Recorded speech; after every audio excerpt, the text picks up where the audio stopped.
Hello, ladies and gentlemen. Anton Duck here. What was that? I'm a Geordie. Why, I'm on. That's terrible. This was a great Geordie impression. It What's wrong wasn't. with it? Terrible. Absolutely awful. Why, I'm on. No, bad. You right, pet? Right, we'll stop. Okay. Okay, right. Today, we are going to be talking about... Atari, and whether, in fact, it's always been terrible and everyone was just kind of tricked into believing it was decent at some point, potentially.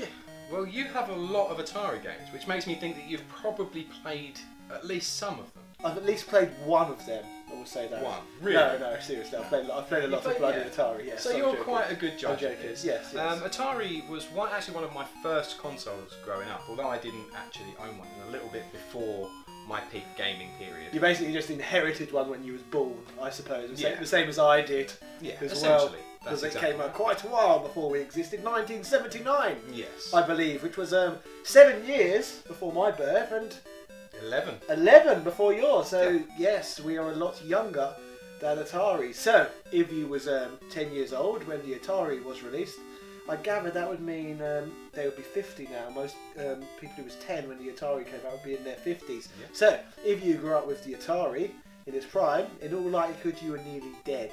So sorry about that. It's true. Can't deny it. I'm not going to bother. Not that I can't, I won't bother. So my experience of the Atari, trying to get a little bit back on point, is I remember sitting on my granddad's floor. Granddad, exactly. Yeah. It says it all, doesn't it? It was my dad's console, but I was on my granddad's floor, and I was playing Superman. Okay. And I was probably about 4, and I was running around on the ground, playing Superman, and for the life of me, I could not figure out how to get into the phone box to change into Superman. So I essentially played, not Superman on the Atari, I played Clark Kent Simulator. Yeah, okay, fair enough.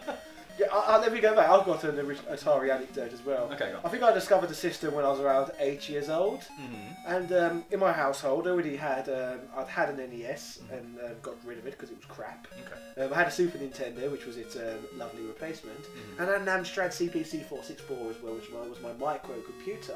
Okay. However, I was soon introduced to an Atari 2600, which my father got out of the loft for me, and I was shocked. There was a bloody console in my house, what had always been there, which I never knew even existed. So Yeah. I couldn't believe it, and got a games console out of the loft. And I gave it a little go, played it for about 10 minutes, and back in the loft it went. I wasn't amused. No, well, can you remember? Yes, I can remember Okay. exactly what game it was. It was Frogger, I believe, or Okay. a clone of Frogger. Frogger's not a bad game. It isn't really, but it But I suppose at your age, comparatively yes, to what you were it was playing. a bit of a shock to the system when you Yeah. was used to playing games like what was around Super Mario World and stuff Yeah. like that. So it which was a bit of a is shock to the system. obviously a great game. Yes, and So- Frogger is too for its time period, I Yeah. suppose. Yes. Yeah. Okay. So we're specifically talking about whether or not it was rubbish. Yes, which is a very harsh way to describe it. So 1979, you said this Yes. came out. What else? What were the other options at the time? If you could buy an Atari, or you could buy what? My gaming history could be incorrect here, but I believe that there was limited stuff around at the time. You had the Magnavox Odyssey, which was the first ever games console, which was ridiculously primitive. Like Okay. that looks like a bloody Ferrari What, in like Pong? comparison.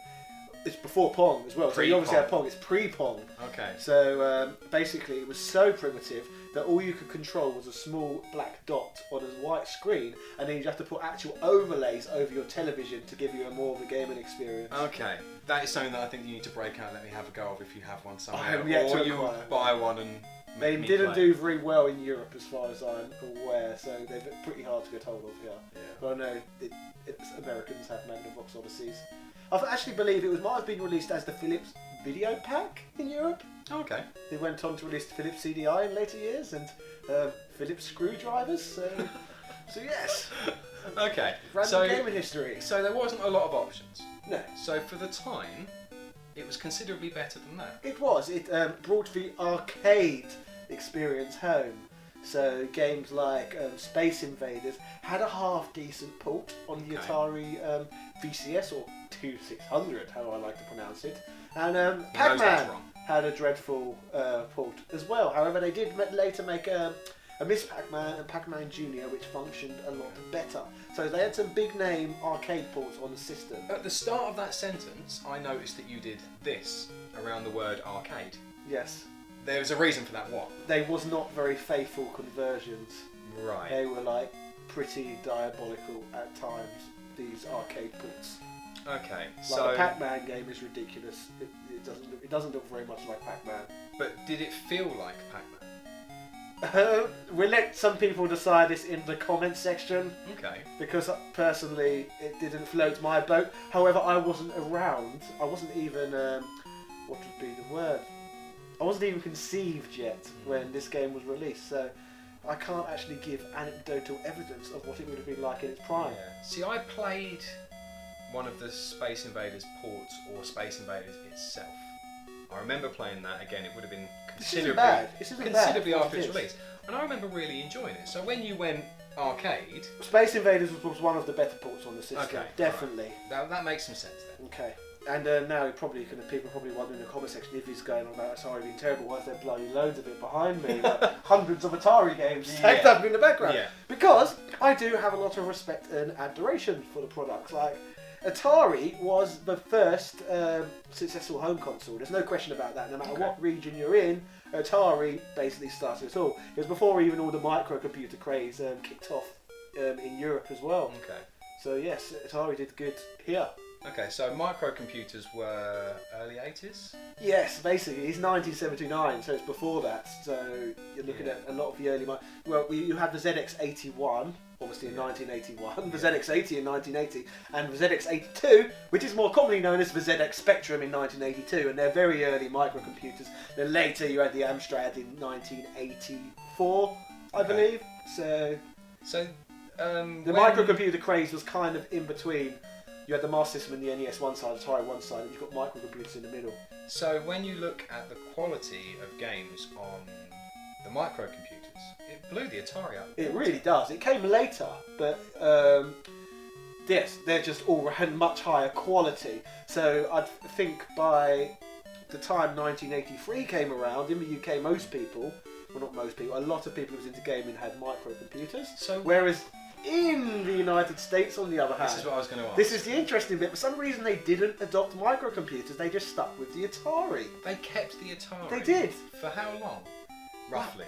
That's 4 years in. And obviously it did survive longer, but it didn't do as well. And to Okay. be fair, the Atari as a standalone console, if we're taking microcomputers out of the equation, the actual Atari itself was the highest selling console in the UK in 1990, the year you was born. Did you know that one? No, I didn't know that. Ridiculous, isn't it? It's because everyone wanted microcomputers. No one cared about consoles because microcomputers were great. They were great for playing games on, so why would you need a console? That was basically the attitude at the time. See, I've played quite a bit of, quite a few microcomputer games recently. And from what I remember from the Atari, everything was superior.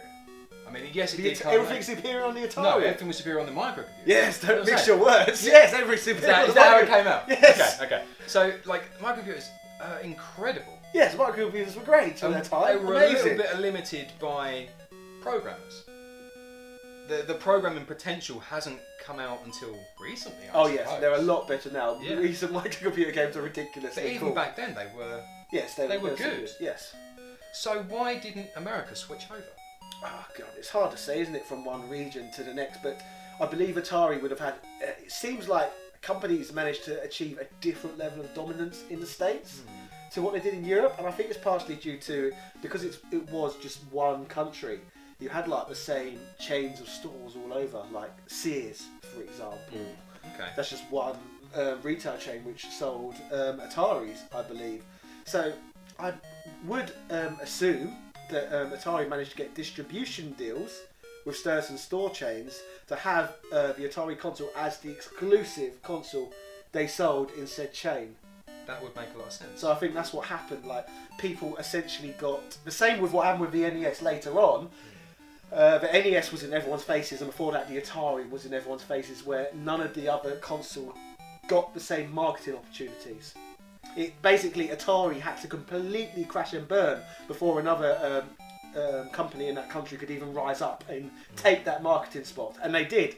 After Atari, NES did exactly the same thing. Nintendo did exactly the same thing.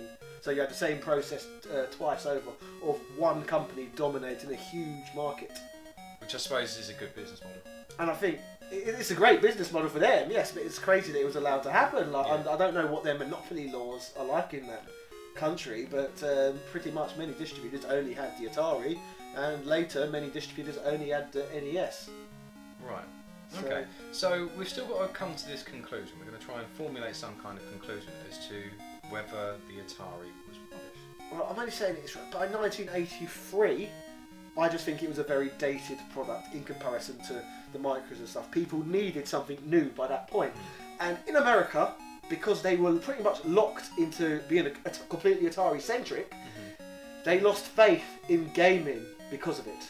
That's what caused the crash, because they had an inferior product they was bored of in 1983. Whereas over in Europe, we've moved on by that point. We've gone on to the micros, where that never happened there. There was loads of reasons why microcomputers were seen as great here. Right. I mean, the cheapness of what they got. I mean, Atari had some good games. Talk to the camera a moment for me. It also had a lot of complete rubbish. Like, complete rubbish. So I just wanted to check the bloody camera was still running, but it is, so we carry on talking, yes. It had some complete rubbish. And this would have been sold for full price.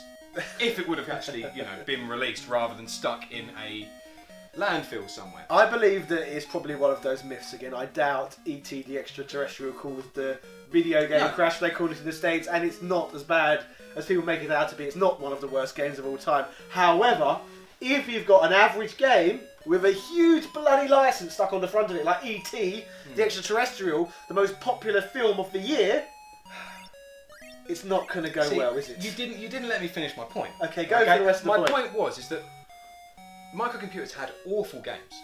Awful. Yes? So there's a lot of crap, yes. Yeah. It's like the Atari, there's a lot of crap, but there's a lot of goodness too. But they were cheap or free. That is true. Whereas Atari were releasing crap and selling it for premium. I don't actually know how much Atari games were in their prime. However, they would have had to have been quite pricey just for the fact that they was released on cartridges. And cartridges are a lot more expensive than cassettes. Yeah. Or even floppy disks, aren't they? That's what I mean. So they had to have been a lot more expensive to procure than your average microcomputer game. They had to have been. Average microcomputer games were free. Like you just nicked it off your mate. Yeah, you could just copy them. You couldn't copy one of these so easily. So yes. That's what I'm saying. Like, average games going for full price, average games on microcomputers. So there's a million reasons why you'd want to own a microcomputer over an Atari at the time. And most people, what's the general consensus on microcomputers? Thumbs up or thumbs down? Depends. I think that's pretty much the consensus from what I hear. Like that is like there's literally people like I love it so much. I hate it. I bloody hate it. So I suppose the natural conclusion was if the general consensus is here, and there's loads of reasons to have a microcomputer over an Atari, then Atari's got to be down there somewhere, hasn't it? Okay, here's my conclusion to this. Okay. 1979, Atari was the best thing on the market. By the time the microcomputers came along, they were the best things on the market. And by the time the 16-bit games consoles came around, like Super Nintendo and the Mega Drive, they were the best things on the market.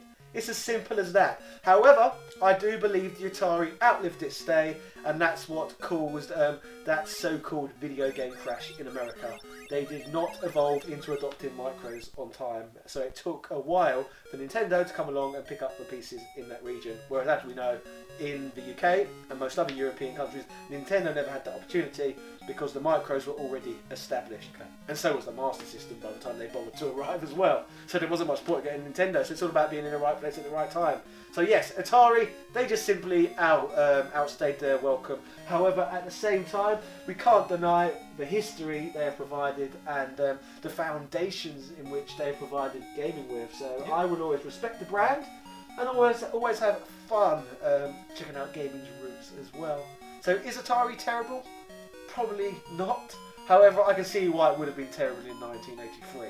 100% can see why. Considering I've got an Amstrad, which I had in 1986, which was from 1984. And the Amstrad was amazing. So I think that's a good conclusion to make. So we would like to know what your first Atari memories were, if you have any. Yes, and also let me know in the comment section if you're nearly dead. Cheerio!